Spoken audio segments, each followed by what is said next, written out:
महाराज जी, मुझे ये जानना है कि कर्म और भाग्य में क्या रिश्ता है। जब हम किसी चीज पूर्व एक एक शब्द का उत्तर लो तो अच्छा रहेगा। भाग्य कहते हैं पूर्व में जो किए हुए कर्म है, उन कर्मों से जो कुछ कर्म निकाल करके शुभ और अशुभ, सुख और दुख देने वाले इस शरीर की रचना हुई, उसे भाग्य कहते हैं। अब जो हमसे नए कर्म होते हैं उनको कर्म कहा जाता है।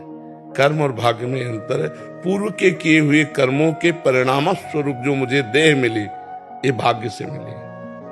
अब जो हमसे होगा क्रिया, उसे कर्म कहते हैं। उन कर्मों में दो विभाग हैं, पाप कर्म और पुण्य कर्म। अगर हम पुण्य कर्म करते हैं तो सुख मिलेगा, पाप कर्म करते हैं तो दुख मिलेगा। आगे अभी नहीं, अभी तो भाग्य का चलेगा चक्कर। अगर हम भजन करते हैं तो भाग्य को रोक कर यहीं मिटा करके भगवत प्राप्ति कर लेते हैं। समझ पा रहे हो? महाराज जी, जब हम किसी चीज को पाने का संपूर्ण प्रयास करते हैं परंतु सफलता नहीं मिलती, तब दुकान में जाके 1 करोड़ के हीरे का हार लोगे, समय पर पैसा है 1 लाख रुपया।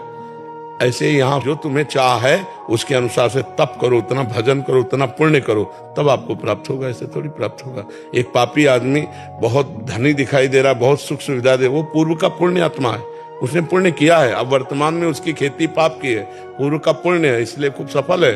और जिस समय पूर्व का पुण्य खत्म हो जाएगा, उस समय उसकी विध्वंस हो जाएगा, पतन हो जाएगा, उसका नाश हो जाएगा। समझ पा रहे हो जी?